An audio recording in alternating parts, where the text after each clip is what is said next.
Number 10, Mr. Sinister. We were so close to getting Mr. Sinister in a film. He was hinted at in Fox's The New Mutants, which was basically held hostage for quite some time after the merger between Disney and Fox happened, and then when it was released, it didn't do so well. I still feel like there was stuff that was meddled with there, despite Josh Boone swearing that the cut that got released was basically untouched by the studios and was totally his intended cut. I do not buy it. I'm sorry, Josh Boone, I don't believe you. One of the things the film sets up, though, is a property where Nathaniel Essex could study mutants and even turn them into his weapons under the guise of helping to rehabilitate them. This place was known as the Milbury House, which was, of course, Mr. Sinister's ancestral home in the comics, and Milbury is actually a name that he uses while traveling abroad in the comics after becoming Mr. Sinister, kind of like one of his undercover names. It was the surname of his wife, Rebecca. It would be really cool to see a movie that solely focuses on Sinister, as he's such a complex character, and recently there's also been a sort of like Jekyll Hyde element added to his origin story that I think could make for a great X-Men horror film spinoff. And considering that's kind of what the New Mutants felt like it was doing, it was like a little bit like teen coming of age as well as a horror film.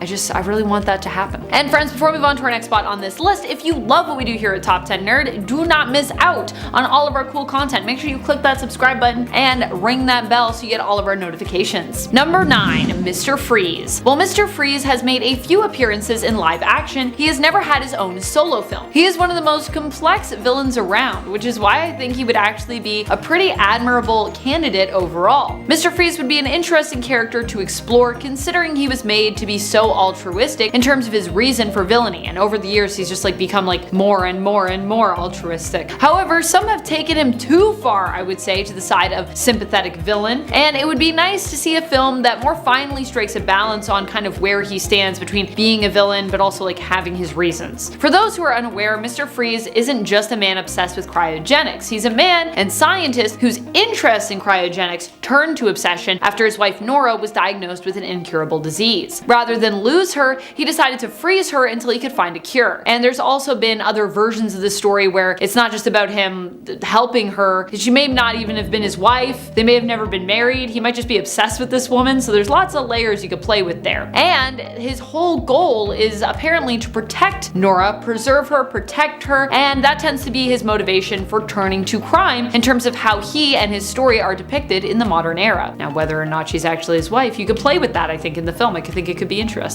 Coming in at number 8, J. Wilbur Wolfingham. He would call himself a business consultant or philanthropist, but make no mistake, he is a con man. Mr. Wolfingham first appeared in Superman 341 and was erased from existence following the collapse of the multiverse during the Crisis on Infinite Earth series. In his debut, he has a scheme to sell amulets which allegedly teleport the wearer to safety if a disaster strikes. Superman comes along and decides to put this product to the test. This all happens in a story called The Man Who Could Cancel Catastrophe. In another story called Sale of the Century, Wilbur thinks he's pulled off a master scam by selling the Earth off to an alien real estate agent until the alien actually comes back, and then of course Superman has to come straighten everything out. This guy is seriously a real piece of work, but we haven't seen him again since 1985. Coming in at number 7, Funny Face. We meet Funny Face in Superman 19 in 1942. Making him possibly the oldest villain on this list. In his story, Case of the Funny Paper Crimes, he brings some villains to life from a comic strip, including Machine Gun Mike and the Black Raider, and he sends these guys out to rob the stores of Metropolis in a super dastardly evil scheme. Just go out there and rob everything, you guys. Superman takes them on one at a time, eventually figuring out what's going on and that they've come from the Funny Pages. While Superman is busy, Funny Face kidnaps Lois Lane and transforms her from a real person into a comic book character. Superman forms up a team with some other comic strip heroes that have been brought to life, and together they rescue Lois and take down the villains. This guy last appeared in 1986, and I seriously hope we see him again. He's crazy looking. Oh man, number 6, Mr. Mixzipple. Jeez, is that an L in there? Anyway, the name is intended to be unpronounceable. We'll just call him Mixie. First appearing in Superman Volume 2 in 1987, Mixie is an imp from the 5th dimension who periodically visits and gives Superman a hard time. He first appears as a dashing young man by the name of Ben DeRoy. and convinces Lois Lane to marry him. Superman eventually puts 2 and 2 together, and the imp agrees to go back home if Superman can get him to type, spell, or say his name backwards. Not Superman's name, but the other guy's crazy name. So, this evil, nefarious dude, he creates a giant typewriter and he makes up a name on the spot, choosing the name I mentioned earlier, figuring, oh, this is going to be impossible for Superman. Superman defiantly says something along the lines of, "You couldn't even type that name forwards." And so Mixie does it and demonstrates, not realizing Superman has already rewired the typewriter, causing Mixie to write his own name backwards, banishing himself. He once even tried to do nice things, granting people's wishes, but not in the right way. For example, a woman wishes that her dough would finally rise, and it fills her entire home, pouring out onto the street. Another scene has a bunch of people wishing they had a Riverview apartment, so he makes their building sprout legs and literally walk over to the river. This villain did appear in 2008, but I think he still counts as forgotten. And honestly, he's too bizarre for me not to mention. Number 5, Black Rock. First appearing in Justice League America number 43 in 1990, Peter Silverstone was an American scientist, the director of research and technology for the United Broadcasting Company. His task was to create a corporate-backed superhero that the UBC could provide exclusive coverage of. He creates a suit that gives the wearer power over broadcasting frequencies. The suit is powered by a mysterious sentient black stone. Silverstone manipulated his boss and his nephew into wearing the suit before he finally tries it on for himself. Sad to say though, after years and years of butting heads with Superman and losing, he becomes a washed up, failed villain who hangs out with guys like Kite Man. Eventually, he is driven mad by overuse of the Black Stone powers and winds up getting killed by Sam Benjamin, who then steals the stone and becomes the new Black Rock. Number 4, the Prankster. Oswald Loomis first appeared in 1988, the popular host of The Uncle Oswald Show, an early morning children's program. When ratings for his show plummeted and it was canceled, Oswald totally lost it and went on a pranking spree, terrorizing Metropolis. He once even held Lois Lane hostage and tried to marry her. Later in life, he sells his soul to Lord Satanus, and this changes him, making him young and athletic. He is a manic trickster who uses futuristic technology to create gadgets and weapons, all while retaining a comical theme. This guy doesn't come up as often as other practical joke-inspired villains such as Joker and the Riddler, so we haven't seen him for a bit. Number 3, Terra Man. When DC Comics rebooted everything with the New 52 in 2011, this guy was recreated to better suit a modern audience. But in 1972, he first appeared in Superman 249 as Tobias Manning, a desperado cowboy sent into the future. When he was young, he encountered an alien during his first holdup, while his father was recovering from a gunshot wound. The alien decides to take the boy and raise him for himself, taking him off into space and teaching him how to handle futuristic weapons. The alien, known as the Collector, also gave Toby a winged horse named Nova, which became his steed. He calls himself Terra Man and travels with the Collector, robbing and plundering all through space until his memories return, and one day he kills the Collector to avenge his father. He then travels to Earth, where he continues acting like a cowboy and performing nefarious evil deeds. He has some hilarious Western-themed gadgets, including an energy lasso and a chewing tobacco capable of aging Superman. Number 2, Dragorin. First appearing in 1971, Dragorin is the man from Transylvania. Transylvania is a miniature planet Superman visits with his friend Jimmy Olsen in Superman's Pal Jimmy Olsen, Volume 1. Man, wouldn't it be nice to be Superman's pal? He's literally just a vampire. We think the writers might have been phoning it in a bit on this one. Throughout the story, Superman and Jimmy encounter not only Dragorin, but a werewolf too. I really wish I had more to tell you about this guy, but there is a reason that he's a forgotten villain. And now, number 1, Zavam the Invincible. This dude appeared in Action Comics 351 in 1967. Zavam was created by the god of Olympus after they looked into the future and saw Superman, believing him to be a rival god. Zavam was built from clay and sent off to defeat the Man of Steel. Using godlike powers making him seemingly unstoppable, he becomes the leader of the United Crime Syndicate and humbles Superman. Superman is only able to finally defeat Zavam after collecting a magical belt from another group of gods led by Neptune. Zavam's name is an anagram in reference to the godlike powers he possesses, including Zeus, Hercules, Achilles, and others. He has not reappeared since his defeat, but it would be nice. Kicking off the list at number 10 today is Dead Man. Boston Brand was the only son of Gary and Barbara Brand, and his parents were very much not great. When his parents didn't fight each other, they took out their anger on Boston. Because of that, when he was 16 years old, he lashed out against his parents and ran away from home. As you do when you are a fictional character who runs away from home, Boston joined the circus and eventually became an elite gymnast and trapeze performer. While that was great for him, he could not leave his past behind and frequently sought out some form of peace in the bottle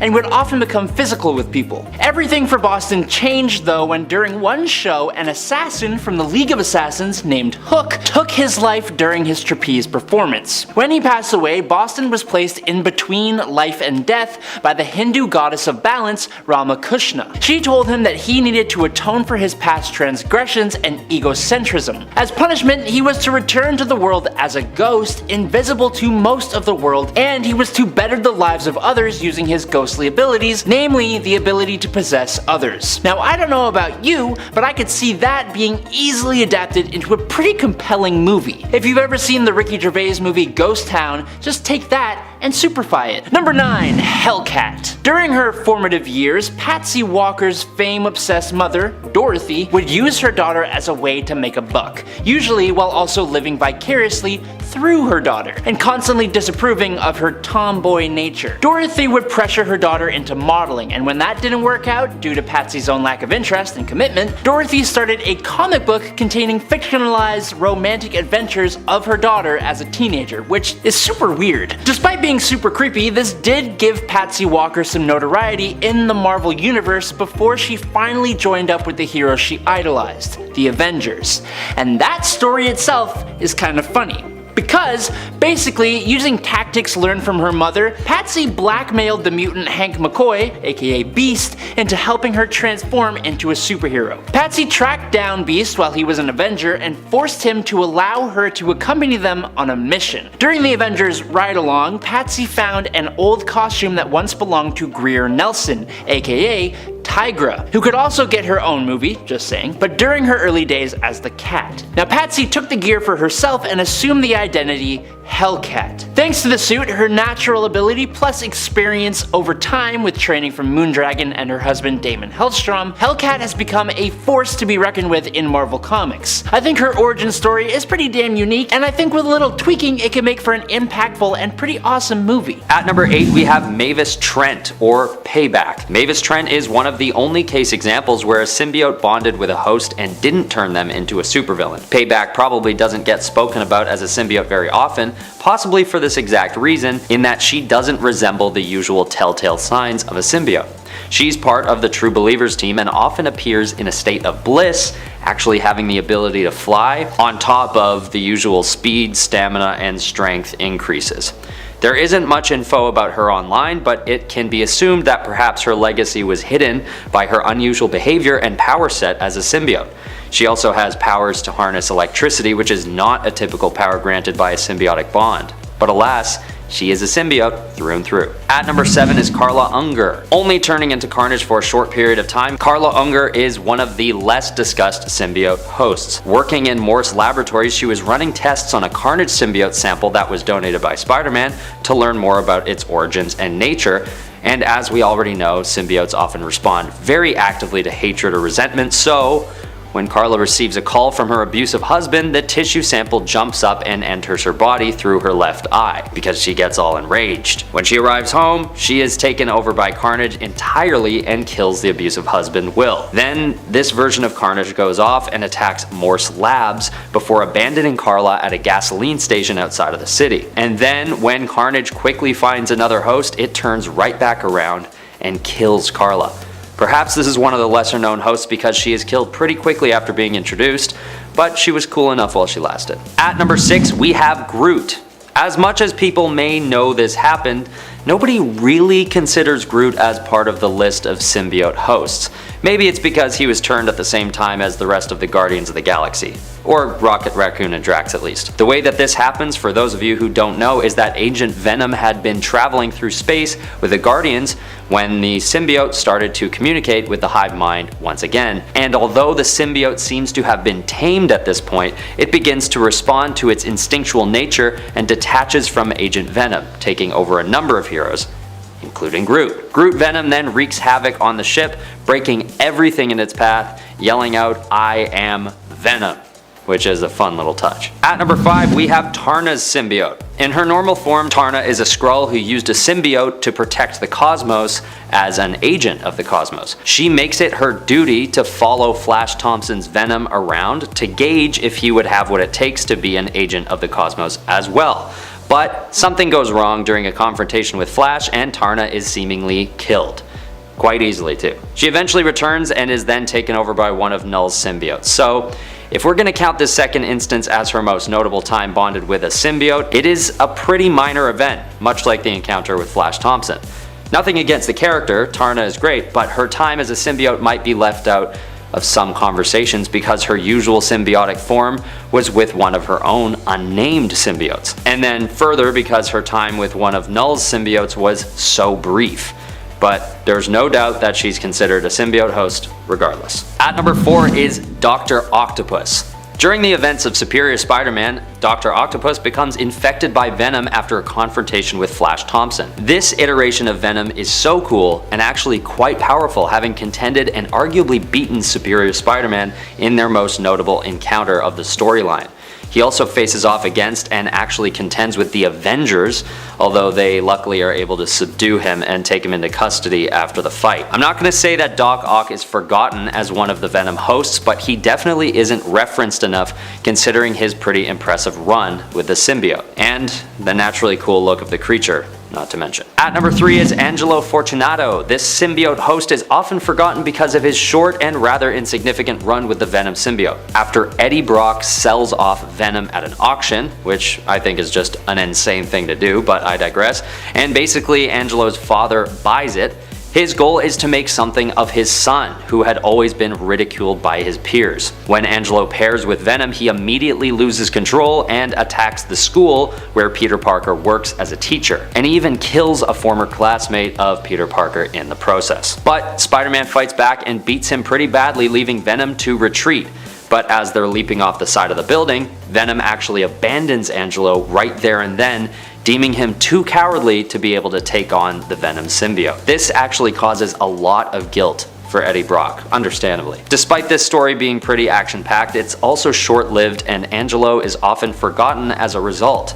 It could also be due to the fact that he was a bit overshadowed by Eddie and ultimately Venom's next host after him. At number 2 is Wolverine. Wolverine is often forgotten as a host of Venom because the symbiote doesn't stay with him for long, quickly switching over to Patricia Robertson immediately after.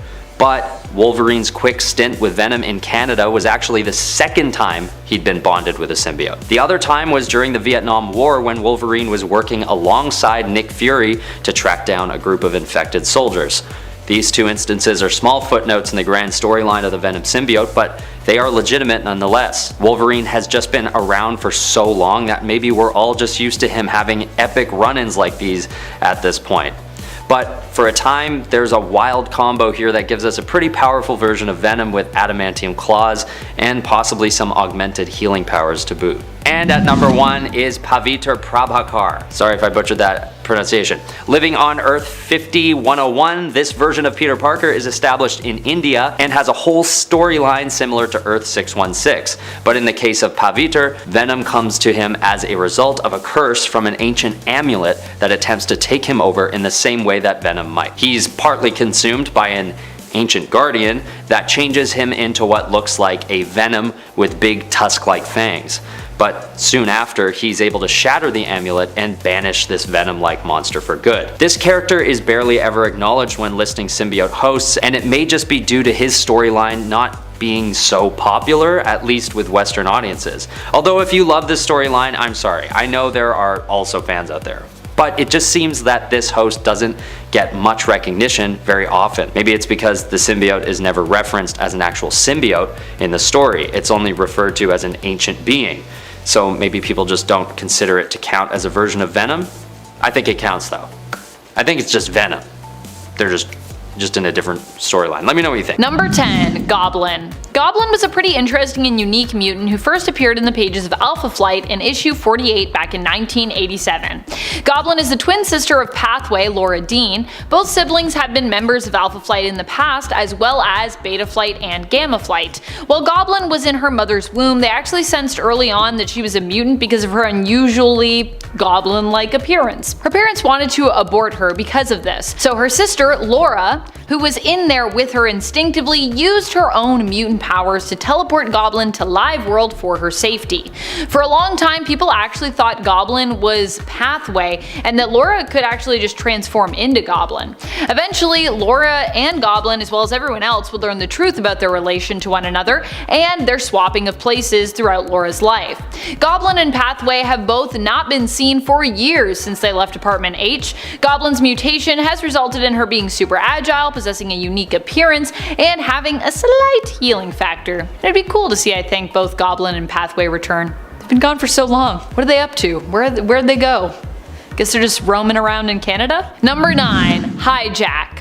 David Bond is a mutant that I personally quite enjoyed having in the comics, but who I don't think we've seen for a few years now, unless I completely missed him popping up on Krakoa somewhere. I don't think he's even been spotted there just yet, like not even in the background that I can recall. Though we have gotten a few technology-based mutants such as Sage, Trinary, and Warlock back as major characters, Hijack still remains somewhat forgotten to the sands of time. Where did he go? David Bond is a technopath who is able to command and control all kinds of vehicles, more often cars, but we've also seen him take control of the S.H.I.E.L.D. helicarrier and Sentinels before besides. One of the helicarriers anyways. Number 8, Arcade. I was just thinking about Arcade the other day when I was doing a reaction to the new Saw film trailer. It's interesting to me how this idea of playing a game where the stakes are at their most high with lives on the line is kind of a universal concept at this point. We see this idea echoed across various films and projects, a perversion of the concept of a game. Look at Battle Royale, Hunger Games, Squid Game, Saw, fun in games to an extent, Ready or Not, and honestly so many more. Arcade is a villain who embodies this twisted idea. He likes to trap people in his own vicious game, often devising an elaborate maze or landscape of death traps typically known as Murder World. While he's not the most powerful villain out there, he's definitely super interesting, and he represents a concept that people universally seem to be both attracted to and kind of repulsed by, which could make for a very interesting film. Number 7, Kite Man. Kite Man might be flying a little higher now that he's become a fan favorite thanks to his appearance in the Harley Quinn animated series, but we still have yet to get a live action version of this character. Honestly, the Harley Quinn animated series has also left me wanting more Kite Man as well. That combined with the amazing cosplays that I've seen based on that version, it's honestly inspired me to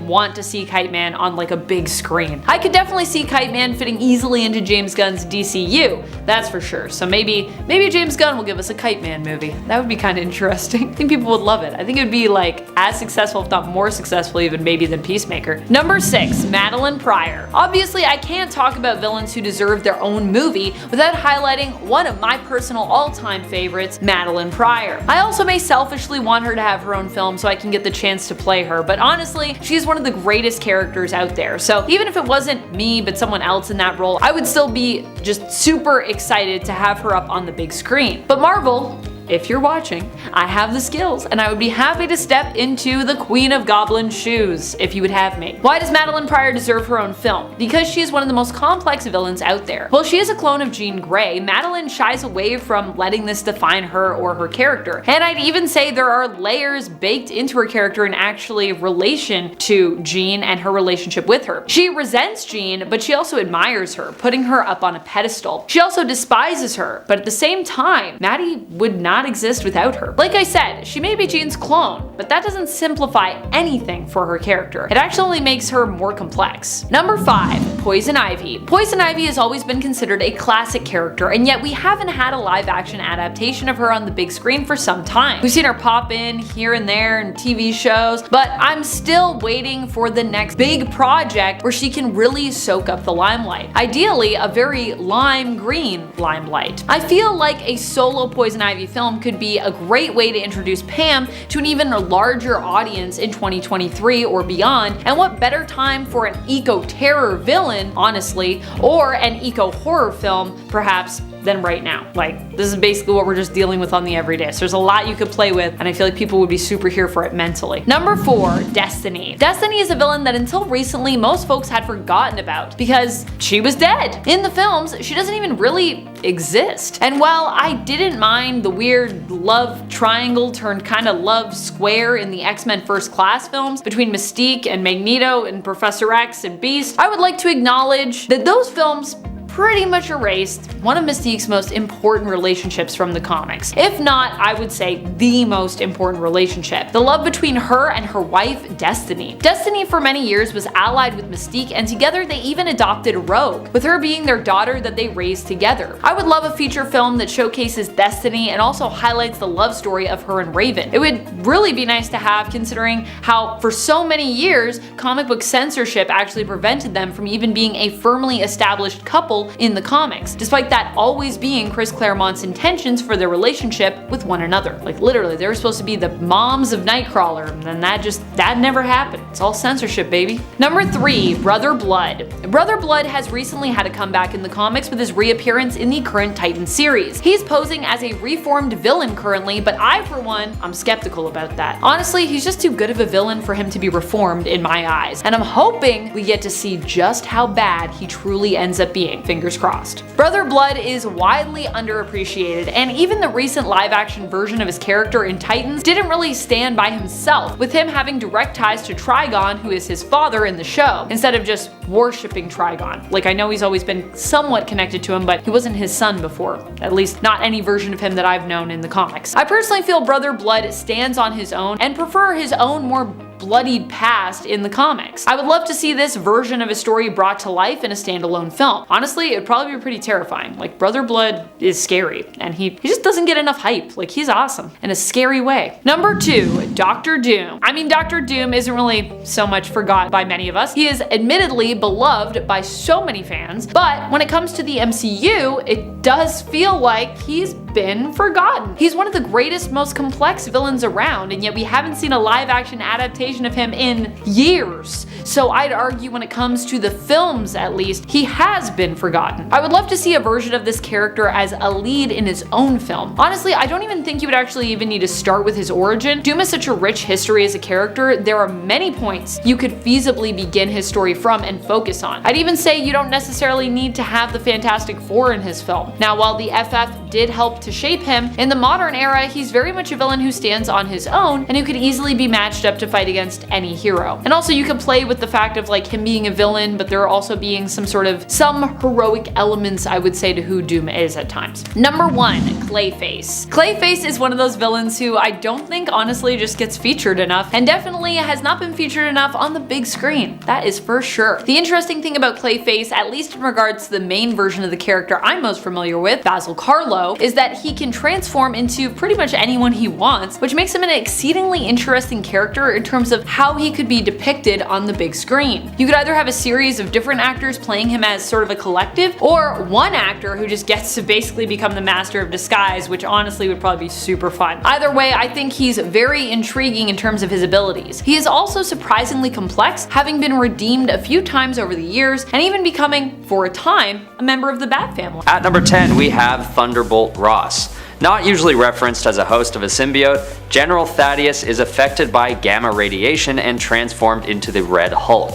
He even gets himself a membership to the Avengers, but people often forget that he himself was also overtaken by the Venom symbiote. During a crucial moment while Blackheart is attempting to merge Sin City with his own dimension, Ross is granted both the Spirit of Vengeance and the Venom symbiote. This makes him the only character to ever don the titles of Hulk, Ghost Rider, and Venom all at once. Maybe people forget simply because his other abilities overshadow the moment he spends as Venom, which makes sense. There is a lot going on for this character in that short period, but he's still a legit Venom host no matter which way you slice it. At number 9, we have Dr. Carlin Malice. This host may sometimes be left on the sidelines simply because he was never quite as powerful as Carnage or Venom, or even any of their other offspring for that matter. This character was something of a superhero fanatic who made it his goal to become one himself. He was taken over by the Carnage symbiote, which allowed him to walk again, having previously been paralyzed from the waist down. But something about his story led him to be swept under the rug both by superheroes within his world and readers alike. It's most likely due to the fact that he actually became a human/symbiote hybrid and actually survived the process of being taken over by Carnage, so his powers weren't quite as impactful as time went on. He was also second to the Cletus Cassidy Carnage, which left him with big shoes to fill. And maybe some just argue he never did. Number 8. Captain Britain. There is actually a whole Captain Britain core made up of all versions of Captain Britain from across the Omniverse, but for this point, we are specifically going to cover Earth 616's protector, Dr. Brian Braddock. Brian Braddock brings a distinctive blend of British charm, valor, and honor, presenting a fresh and unique superhero persona. His origin story, involving the mystical amulet of Right and the wizard or entity of Merlin and the parallel dimension of Otherworld, kind of gives us a fresh and fantastical backdrop, allowing for pretty good visuals and epic battles if it were adapted to the screen. Captain Britain's powers, granted by the Amulet of Right, grant him superhuman strength, agility, and the ability to fly, which is nothing really new, but that's not really what would draw people in anyways. The character of Brian Braddock is complex and relatable, grappling with the responsibilities of wielding immense power while maintaining his own sense of identity. A Captain Britain movie would not only showcase his crazy adventures, but also delve into themes of duty, identity, and personal growth, and then, due to the multiversal nature of his conflicts, it would slot really well into the MCU and would make for a fun watch just in general. Number 7. Sunfire. Shiro Yoshida, otherwise known as Sunfire, is the premier superhero of Japan in Marvel Comics. He is also an alpha-level mutant who possesses the power to manipulate solar radiation. This power allows Sunfire to fly, produce plasma blasts, plasma shields, and generate plasma temperatures of around 1 million degrees Fahrenheit. His powers are pretty similar to those of Johnny Storm, interestingly enough, but Shiro Yoshida is fiercely patriotic, usually choosing to fight for his country over most other teams. And while historically he has normally been a villain, he has been a part of the X-Men and does ultimately do what's best for whoever he is representing. The character's origin and early days had a lot to do with disdain for America specifically, which is kind of fair considering his mother was a survivor of Hiroshima. Shiro is an awesome character who just doesn't get enough time in the light in my opinion, and also having a Japanese hero would help open up a bit more representation in the MCU, which is always welcome. Number 6. Hawkgirl. A movie centered around DC Comics' Hawkgirl might seem like a weird choice, but I think it would be an excellent addition to the superhero film genre for several reasons. First and foremost, Hawkgirl brings a unique and captivating mythology, drawing from an ancient Egyptian lore and reincarnation themes. Her backstory as a former Egyptian princess and a warrior who reincarnates throughout time adds a lot of depth and complexity to the character, making her a fascinating protagonist to explore. Hawkgirl possesses an array of incredible abilities though as well, including enhanced strength, flight, obviously, and mastery of advanced weaponry. These powers, combined with her warrior spirit and strong leadership qualities, make her a pretty powerful and inspiring figure. Now of course this is all similar to Hawkman and he has most of these abilities as well, but Hawkgirl is just cooler, I'm sorry. A Hawkgirl movie would offer the opportunity to delve into complex interpersonal dynamics, particularly her relationship with Hawkman, an eternal love across lifetimes which would provide a compelling emotional anchor for the film. Lastly, as a member of the Justice League, Hawkgirl's inclusion would also open up the door to expanding the DC Extended Universe. A Hawkgirl or maybe even a Hawkgirl and Hawkman movie would just be super cool, I think we can all agree. Number 5. Captain Atom. Nathaniel Atom was transformed into Captain Atom in the 60s after being semi-forced to participate in a potentially fatal experiment sitting at ground zero of a nuclear explosion encased in an alien metal. Now the explosion didn't kill him. What it did do was bond the alien metal to his flesh, giving him superpowers and throwing him 20 or so years forward into the present day. The alien metal gave him incredible abilities such as flight, matter manipulation, energy manipulation, time manipulation, energy absorption, telepathy, spatial manipulation, quantum manipulation, force field creation, time travel, magic, and mind manipulation, and control of the quantum field. These powers have let him perform some insane feats like creating a universe within the quantum field and later destroying that universe, fighting Superboy Prime, easily defeating a team composed of multiple versions of himself, and before absorbing them and creating an explosion powerful enough to destroy a universal space-time continuum. Now, I think a lot of that is a bit massive for a single superhero film, but I find this character extremely interesting, and I think maybe a space-focused movie about this character would do pretty well if it was handled with a bit more of a serious tone, and I could see it having some mind-blowing visuals. Number 4. Sentry. Robert Reynolds was an addict and a broken man who was granted the power of 1,000,000 exploding suns after illegally partaking in the Golden Sentry Serum, which was an offshoot of the original Super Soldier Serum, except like 100,000 times more powerful. He has photokinetic-based powers fueled by the sun itself that include molecular manipulation, immortality, insane super strength, speed, invulnerability, stamina, agility, reflexes, and senses, flight, teleportation, energy absorption and blast, psionic abilities, and more. Now he used this power for the greater good of all and put together a costume to make his debut as the Sentry. He was the example of what a hero should be. He had connections to Iron Man, was active during the years just prior to the Fantastic Four's emergence. He became a role model for Spider-Man as well as an ally to the X-Men, an equal to Reed Richards, and a friend to the Hulk. He is one of the world's greatest superheroes until the Void arrived. The Void nearly took out Sentry's sidekick Scout. It drove the Hulk into a rampage and took the lives of over 1 million people in Manhattan. When Reynolds realized that the Void was his own dark persona, he enlisted Doctor Strange and Reed Richards, and together they wiped the memory of Sentry from everyone in the world, including themselves. That origin story in the comics, plus his awesome internal struggle with his dark persona, would honestly make for a pretty awesome superhero movie. I'm just saying. Number 3. Wildcats. Wildcats centered around the centuries-long war between aliens called Caliban and Daemonites. Caliban's, a nearly immortal human-looking alien race with exceptional powers and skills, traveled to Earth and by breeding with humans, populated the planet with half-breeds. Daemonites, on the other hand, besides being incredibly scary to look at, also possess various superhuman abilities, including body possession and mental control over human beings. Now, this movie wouldn't really be a single superhero-focused film. It would be more of an ensemble thing, which hasn't had the best track record in film format.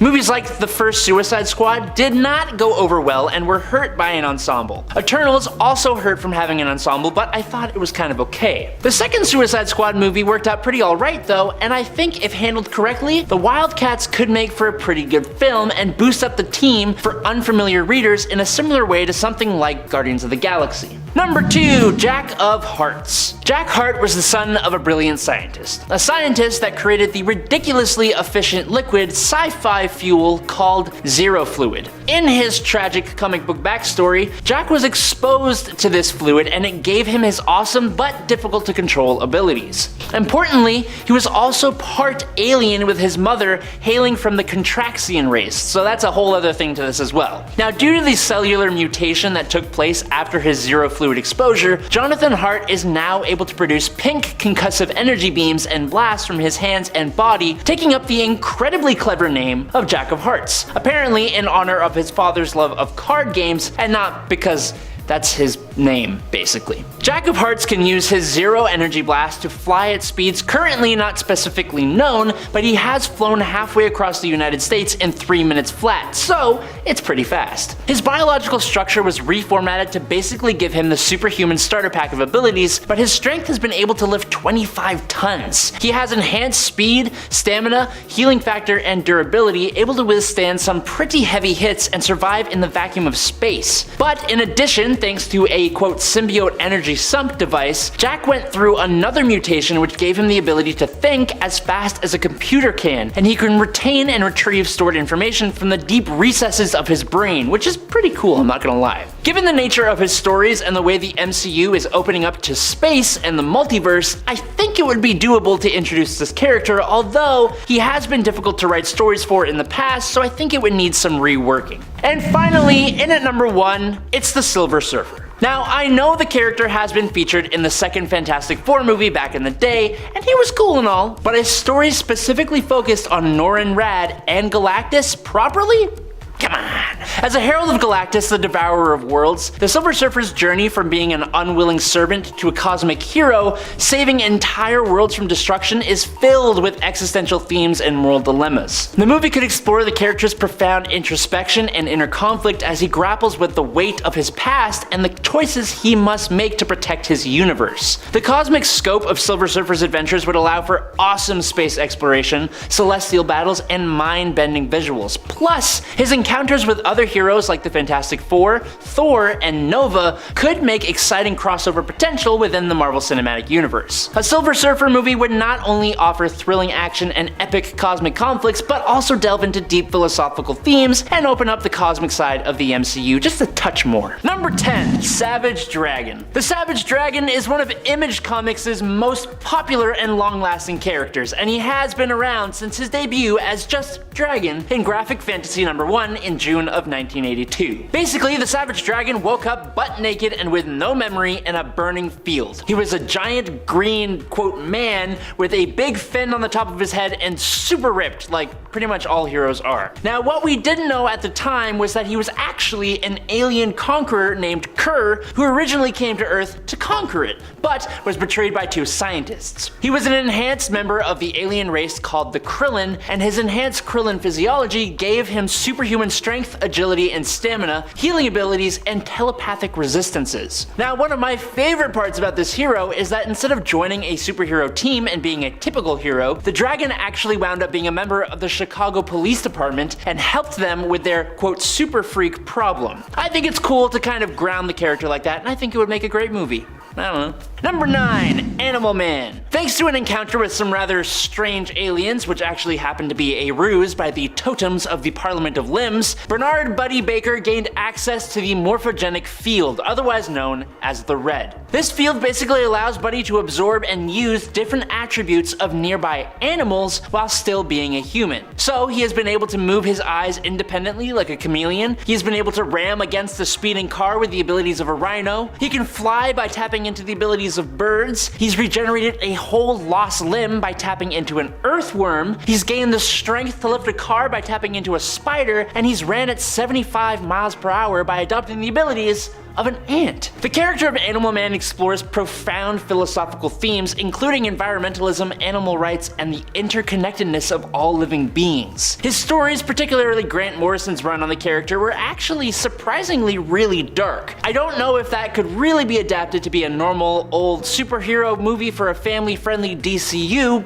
but it could make an interesting standalone film maybe. All I know is the character deserves more recognition, and a movie would do that. Number 8, The Question. Vic Sage, aka The Question, is one of the greatest detectives of the DC universe. Yes, even ranking upside along Batman. Despite having no superpowers, his analytical abilities, finding clues which are overlooked by most people, plus his skill as a fearsome interrogator and martial artist, somewhat on par with Batman, and his faceless mask made of an experimental material called pseudoderm that enables him to change disguises easily, plus his somewhat eccentric personality, make him an incredibly interesting and kind of somewhat creepy protagonist. An old school detective noir movie can easily make him a fan favorite. For any of you who have seen Zack Snyder's Watchmen or who have read the DC comic of the same name, the character of Rorschach was based off of The Question, so we already know that a character like this can work on film. It's just a matter of creating a story that the character can support all on his own. I also think that even a story about his protege, Renee Montoya, would also potentially be even better. Spider. Number 7. Zetana. A lot of people sleep on Zetana, and that is a mistake. Zetana is part of the Homo Magi race, giving her a genetic talent for magic that makes her one of the greatest magic users in the DC universe. Zetana was born with magic, but she's not limited by that. With the addition of learned magics, Zetana can cast a whole multitude of spells that allow her to do things like travel dimensions,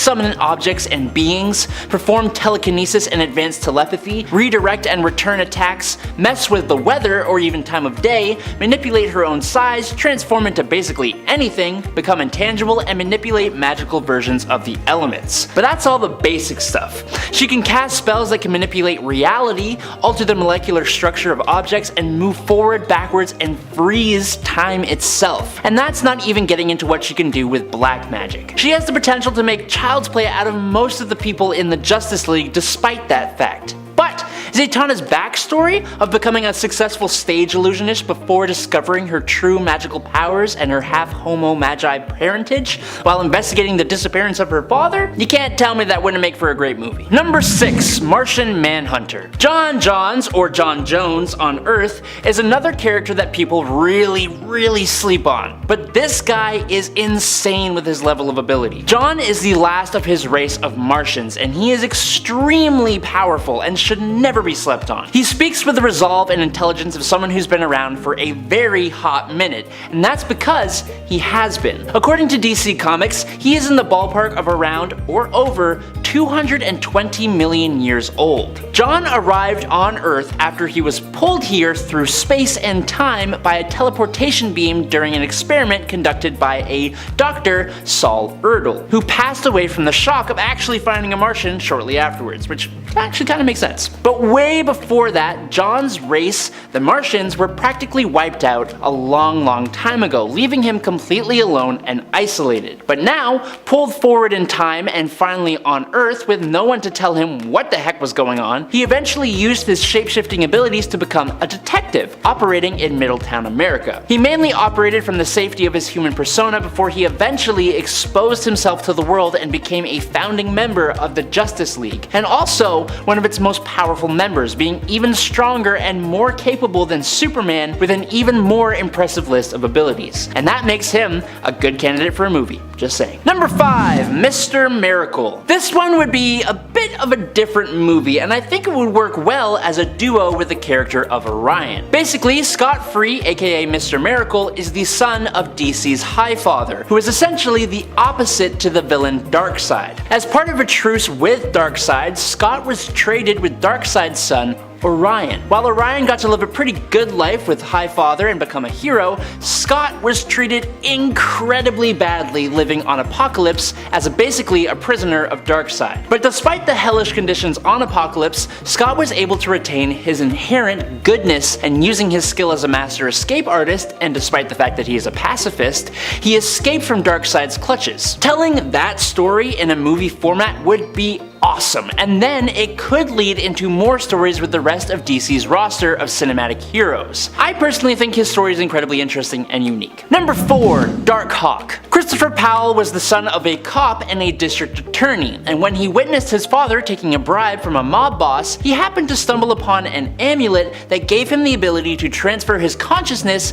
to the Darkhawk armor. This ancient Shi'ar magical armor is very cool, and it gave Chris quite the set of abilities. Obviously, the classic superhuman strength, speed, durability, agility, and reflexes are all here in excess, but the armor allowed for armament conjuration from the extra-dimensional expanse, whatever that means, and basically had untapped potential. As time went on and he eventually gained the ability to go to space, he learned of the Shi'ar origins of his suit and of the fraternity of raptors, that are basically like Marvel's over-the-top, super cool space cops. Almost like Green Lanterns, but cooler and less utilized. I'm just imagining how Darkhawk could fit into the MCU's ever-expanding roster and stories, and I think think it would be a missed opportunity to not include the character. Number 3, Starbrand. Starbrand isn't so much a singular person as it is a power in and of itself. Right now, the current Starbrand in the 616 universe is Brandy Selby, the daughter of Suzanne Selby, who became the Starbrand after the one before her,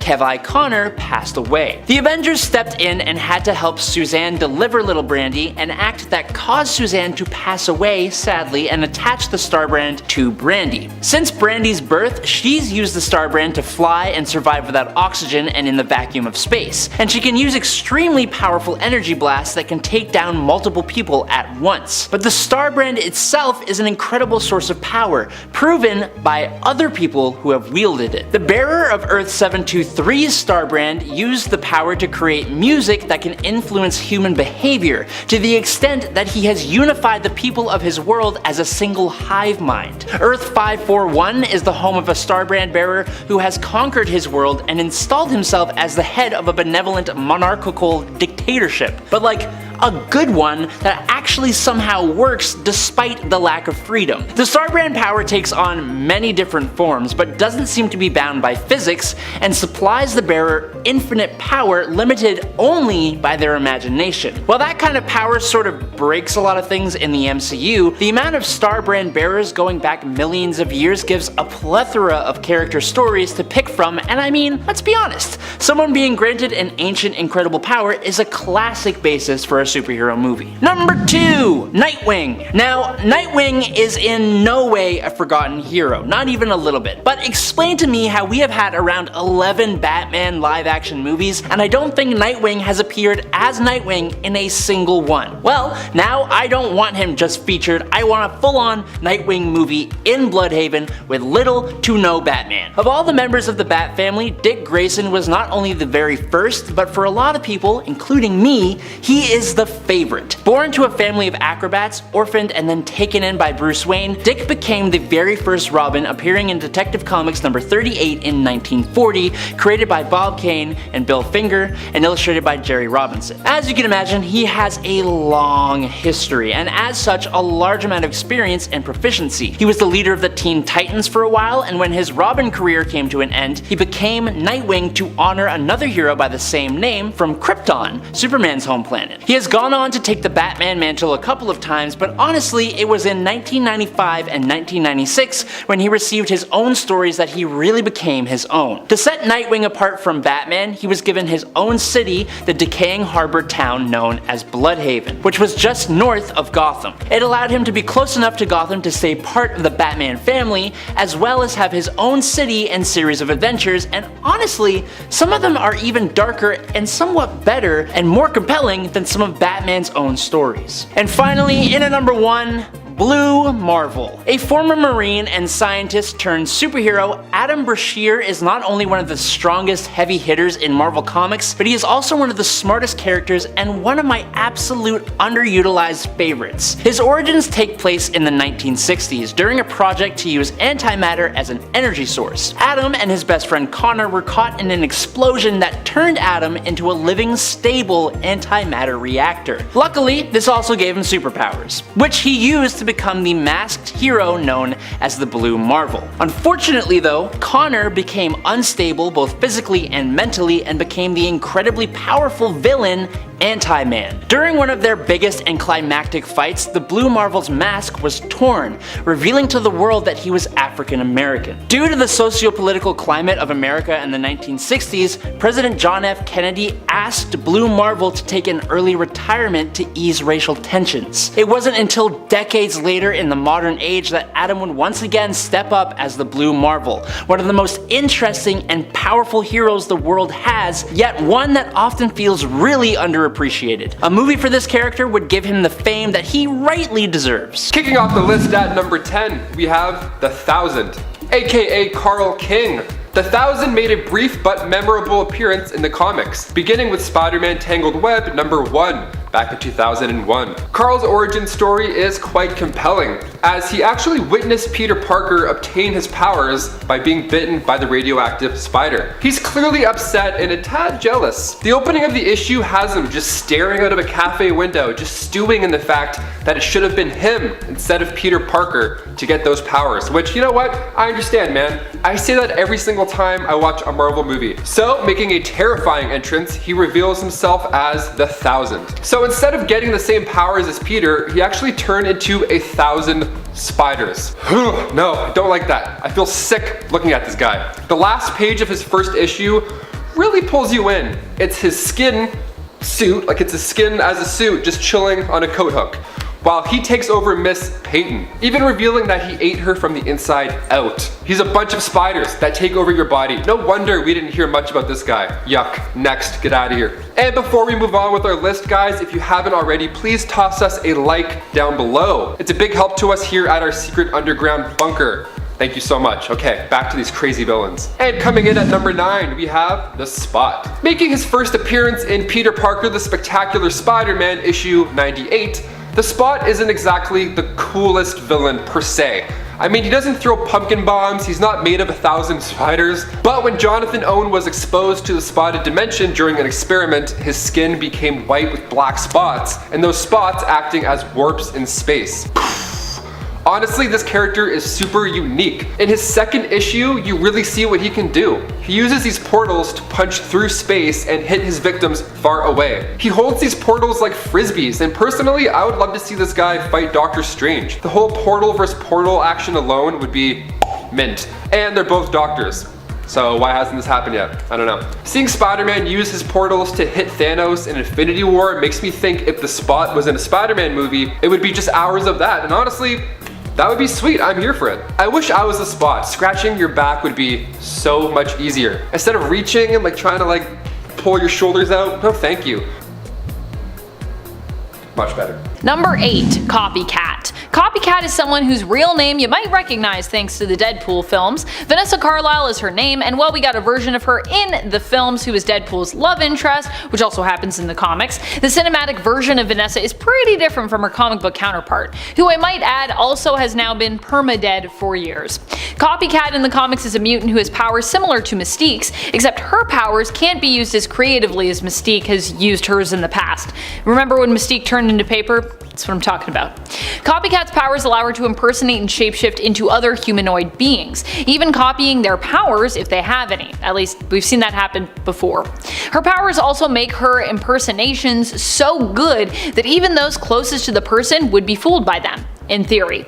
With mutants able to return, it would be interesting to see how Deadpool and Copycat might interact in the future if she was to be resurrected. And she's a mutant, so could happen. And friends, before we move on to this next spot, if you are loving this list and you want to learn more about some forgotten mutants, you want to reminisce and look back, be sure to let us know in the comments below. Give this video a like. Honestly, I have so many more mutants that I want to talk to you about, so it's a gift for you and a gift for me when you do that. Number 7, Forget-Me-Not. I don't think this list would be complete without Forget-Me-Not. This mutant's real name remains unknown, likely because of how his powers work. Forget-Me-Not's mutant power is that he is basically undetectable. No one, even people who have met and know him, is able to remember his existence. This makes him hard to even notice in a room, and Professor X himself had to actually set a mental alarm clock reminder like every little while in order to keep Forget-Me-Not in his mind. In the end, Forget-Me-Not was literally forgotten by all the mutants, and we haven't really seen or remembered him in a long time. He was spotted, however, momentarily in issue 9 of X Factor for those that were really keeping an eye out for him, but that was only in the corner and background of one single panel as far as I know. So I don't know if we can classify that as any major return for this character, who still seems to have gone unspotted by some and definitely seems to remain forgotten. Sadly. Number 6, Gentle. Gentle is a mutant from the nation of Wakanda. He made his first appearance in the 2004 series New X-Men in issue 23. Nesno Abidemi had it rough when he was younger, as his father was Russian and his mother Wakandan, which meant he grew up always being treated and feeling like an outsider. His power grants him superhuman strength as his muscles can rapidly expand in size, making him super strong, but also at the cost of being in immense pain, both physically from the expansion and due to psychological trauma that he carries with him from his past. Because of this, Gentle is covered in unique and iconic vibranium tattoos, which help with the pain and also help him to better control his powers, preventing him from overexerting himself and potentially dying while using them. Gentle is a really cool character, and although you may have spotted him partying it up on Krakoa, he hasn't been given much to do as a key player in any of the current X books just yet. Number 5. Bandera. As someone who is currently reading the original run of Wolverine, I can't in good conscience create this list and leave out La Bandera, a favorite supporting character and mutant of mine from that series. La Bandera made her first appearance in the 80s Wolverine series in issue 19. Bandera went on an adventure with Wolverine where she helped him put a stop to the tyrannical and militaristic rule of President Caradid in Tierra Verde, also helping Wolverine to defeat an ancient monster that Caradid had unleashed known as Spore. In the end, she stayed behind in Tierra Verde to help the people there transition to a more democratic form of government. She wouldn't even get to remain alive for a decade in the comics, being killed off in the mid-90s in an issue of Captain America. The island of Krakoa and the planet Mars are now where mutants call home, and resurrection protocols are in place to bring all fallen and lost mutants back, but we still haven't spotted Bandera yet for some reason. Where's she at, the 5? Bring her back! I'm looking at you, all 5 of you mutants that are resurrecting everyone. Get to it. Chop chop. Number 4. Mimic. Mimic started off as an iconic mutant villain when he first appeared in X-Men issue 19. He has resurfaced in the comics on more than one occasion and was mentioned, but we haven't seen what he's been up to lately on the mutant island nation Krakoa. All that we know is he's probably there doing something? Mimic's powers allow him to copy the powers and skill set and level of those within a certain vicinity to him. He was like the original Rogue or Hope Summers when it came to his mimicry abilities. Over time, some of the abilities he's taken, those of the original X-Men, set at their power levels that they were at originally, became permanent for him, and he no longer needed them nearby to use said powers. So he has those ones permanently. But it should be noted that they're capped at original level. Number 3. Caliban. Caliban made a brief appearance in the 2019 X-Force series in issue number 1, but only so that he could basically get shot in the chest. Yeah. Otherwise, although Caliban has been one of the main Morlocks that we've come to know in the comics over the years, he hasn't really made a lasting impression in any of the current X books, more acting as a victim in the brutal Krakoan massacre that rounded out the end of that first issue. Caliban has never really been depicted as a super powerful mutant, but he is an important character in terms of the story and the history of the X-Men.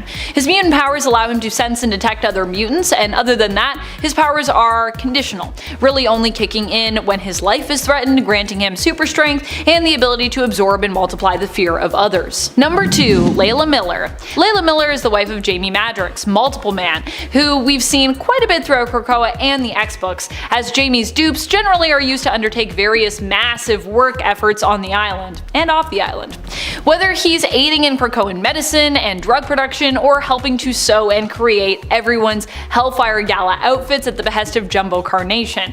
But while Jamie has been everywhere, Layla has been almost nowhere in sight.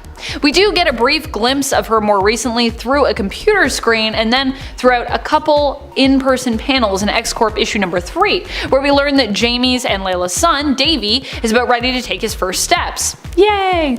Layla wants Jamie to leave the lab to come home and witness those steps, but Jamie responds that the launch he's supervising is too important and he can't leave. Layla frustratedly hangs up on him, and Jamie later sends a dupe in his place, planning to later absorb the dupe and therefore acquire the memories of being there with his son. But other than these few moments, Layla has been MIA. I know she's busy with Davey, but it would be really cool to see her in action, as she's a really cool mutant and a really cool character. So bring Layla back, please. Number 1. Destiny. Destiny is probably one of the most anticipated mutants to return. She has not been forgotten by her wife and lover Mystique or by readers, but pretty much everyone else on Krakoa seems to be interested in forgetting about her.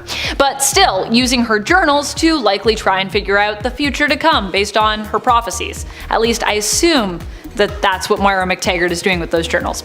I especially want Destiny to come back because I just want to see her and Mystique reunited, and because I kind of want Mystique to sow chaos and destruction and just generally raise hell in order to get Destiny returned. And then I want to see that payoff, like I want to see it actually come to fruition. Just sounds like a cool story. We'll likely be getting something to that effect in Inferno, but only time will tell if Destiny will return or not, before, during, or afterwards. She might not return at all. because Madeline Pryor's also coming back, so Inferno could be about that too. Number 10. Microwave Man. Also known as Louis Paget, we meet this villain in Action Comics number 487 in 1978. A space traveler, he returned to Earth after 40 years of flying through the stars aboard an alien spacecraft. Before he began his journey, he was already the costumed villain Microwave Man. Upon returning to Earth, he calls on his alien friends to grant him his youth back, but it comes at a cost. His life will be shortened to just a few hours. He says, yeah, I'm good with that. He just wants the opportunity to defeat Superman. So Superman agrees and even allows Microwave Man to defeat him in a test of strength. Louis dies satisfied and the aliens claim his body and they set him adrift in space. It's a touching story in which the villain is dispatched within 2 issues, meaning we will probably never see him again.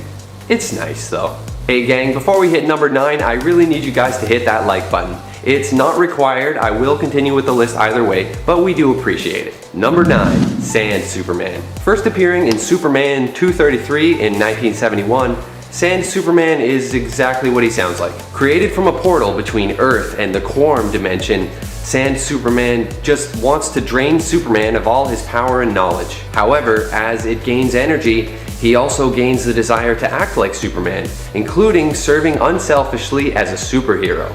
Unfortunately, Superman can't really take him on as a sidekick or anything like that for 2 reasons. 1, Sand Superman only gains power by taking it away from Superman. And 2, if they were to actually touch each other ever, Sand Superman's alternatively charged atoms would just result in a huge explosion big enough to destroy the entire planet. Sand Superman's story was really not all that lengthy, so it's pretty easy to see why he hasn't returned. Coming in at number 8, we have Swarm. Oh, you thought I was done with disgusting Swarm villains. No, think again. Fritz von Meyer made his debut in Champions issue 14 back in 1977. And as you can probably guess by his name, yes, he's made of a swarm of bees. Kind of like the 1000, except somehow worse. He's also a scientist. So, for sure worse. Definitely worse. He used stolen gold to pay for all of his projects. So he's a Nazi beekeeper who steals gold. Great. You're a villain. You did it. So it's no surprise we haven't heard much about him. I mean, what a weird character. One day he found a beehive that was not like any other. So Fritz made a device that hoped would reawaken these bees, which he thought were like the end result of a mutation with a nearby fallen meteorite. The bees woke up, but then they continued to attack and kill Fritz, the beekeeper Fritz. No, not him. And then his consciousness was spread out through all of those bees, and now you have the swarm.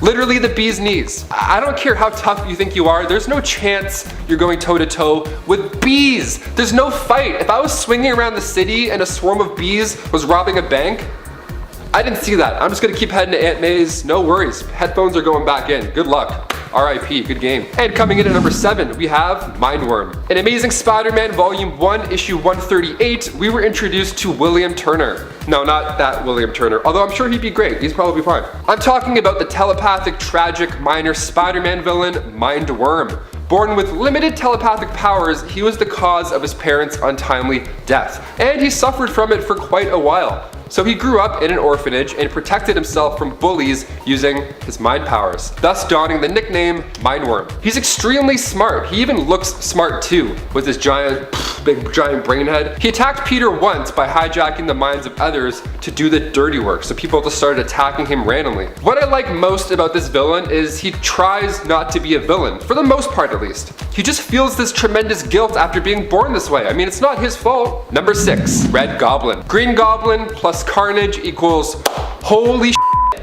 Appearing in the Amazing Spider-Man 798, Norman Osborn stole the Carnage symbiote, and then after that, it was just a nightmare. So Norman used the symbiote to eject all of the nanites, but then that ended up creating this monster mash, becoming the Red Goblin. Put them both together, very scary. The rare weaknesses that the symbiotes do have went away once the two had merged, right? So if you think you can use sound or fire to take this guy out, it's your funeral, no way.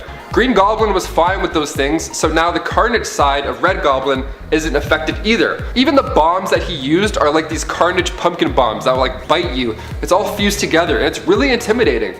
I'd love to see more of the Red Goblin, let's go. And number 5, Calypso. Making her first appearance in Amazing Spider-Man 209, Calypso is a voodoo priestess who also happens to be the lover of Kraven the Hunter. After gaining her powers from sacrificing her own sister, it's safe to say she took the villain route. So what started out as her being the significant other to Kraven the Hunter soon turned into Calypso taking over the mind of the Lizard and using him. Not cool. You can see this take shape beginning in the Torment 5-part storyline. And with rumors of Kraven the Hunter being casted in the next Spider-Man flick, who knows, maybe we'll get a little sneak peek at Calypso as well. Fingers crossed. Number 4, the Red Vulture. Okay, so we talked earlier about the Red Goblin, so we might as well throw another big red in the mix while we're here. The Red Vulture made his comic book debut in Amazing Spider-Man issue 592, and while some may see the Vulture as Adrian Toomes, the Red Vulture is actually James Natal. So James started off working for the mob, of course, and then after the workload kept increasing and increasing, he requested some help. So his superiors figured it would be a great time to use him as his test subject to make a new super bad. Using the same technology that had created the Fly and the Scorpion, but with a little hint of, memory loss thrown in there, Spider-Man found this monstrosity during a patrol, and he saw him eating a guy. He has acid spit, so it's not too hard to eat a guy. Even Peter gets some acid in his eyes. I mean, where's an emergency eye wash station when you need it?